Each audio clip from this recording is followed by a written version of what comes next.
So hi everyone! Welcome back to my YouTube channel. My name is Jamaica Mariz. Good morning, good evening to you, and good afternoon also.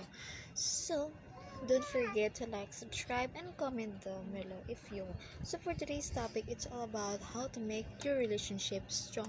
So kung gusto mong malaman kung ano ito, panoorin lang ito. Just keep on watching.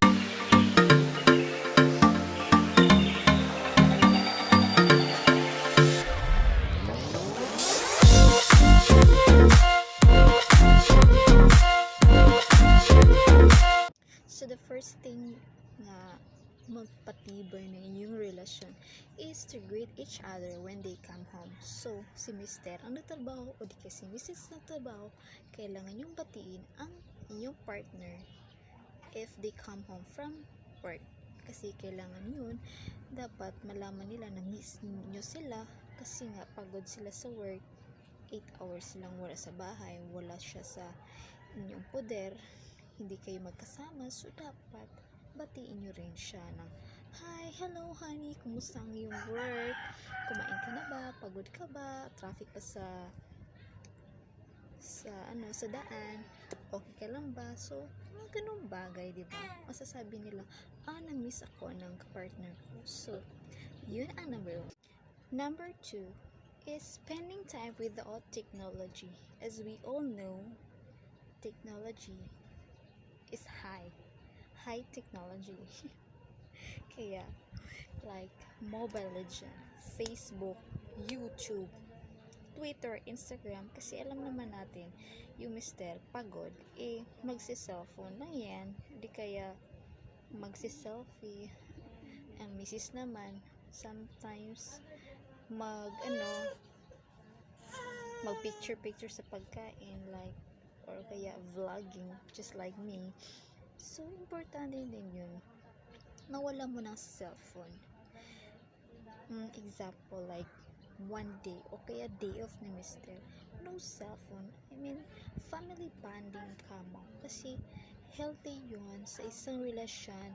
It's a healthy communication na walang cellphone. Diba? Kung mag-cellphone kayo, di family picture, o kaya selfie ninyong picture, o kaya pag makain kayo, nagpipicture kayo, ipopost nyo, yun lang. Kaya walang cellphone, no technology involvement for that day. So ang pangatlo is small acts of physical affection. So ito ang mga bagay na maliliit na bagay na may meaning. Small things become bigger things. Example, mag-holding hands man lang kayo, magyayakapan, ganun, magkikiss siya sa cheek, sa forehead, or goodbye kiss, morning kiss, afternoon kiss, and dinner kiss. Basta mga ganun, mga hugging, kissing, mga affection ng mga mag-aasawa, mga partners, kasi mahalaga din yun sa iyong relasyon na meron kayong magliliyab pa rin yung mga pag-ibig nyo kahit mag-asawa kayo, kasi importante talaga yun. And ang pang-apat is don't forget to date with your partner, kasi nga busy kayo sa isa, si Mrs. busy sa pag-aalaga sa anak nyo, sa bahay, household chores, and yung mister busy sa work. So kailangan din yun ng date, mga mga 5 minutes date sa bahay nyo. Kung di kaya natutulog yung mga anak nyo, magdi-date kayo, diba? Pwede yun, mga quick date lang, kumbaga minsan lang mag-sharing kayo, diba? So for the 5th one is share your highs and lows. So ito, nagising kaya buhat-buhat ko. So anyways, gusto niya may exposure. So share with highs and lows. Diba sabi nga, for better, for worse, for richer, for poorer, for sickness and health. So pwede rin yung mag-share kayo paminsan-minsan mga daily activities, yung mga sad moments ninyo, mga happy moments, diba? Importante yung mag-share rin kayo minsan-minsan. Para naman may topic kayo. Hindi naman yung pwedeng mga expenses lang, yung mga bata lang. Dapat meron din kayo. For the last is surprise them, not just only for their birthdays.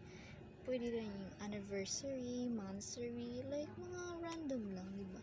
Pampahappy ni Mrs. o pampahappy ni Mr. Diba? Mga happy pills, kumbaga.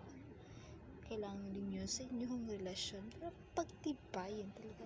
Para masabi niya, oh, surprise, diba? Ma-appreciate nyo ang isa't isa. Ayun yung mga love. Diba? So, that's it for this video. Kasi nga, patutulugin ko pa tong batang ito. And hope you like it. Don't forget to like, subscribe, and comment down below kung gusto nyo ganito mga videos. Bye-bye!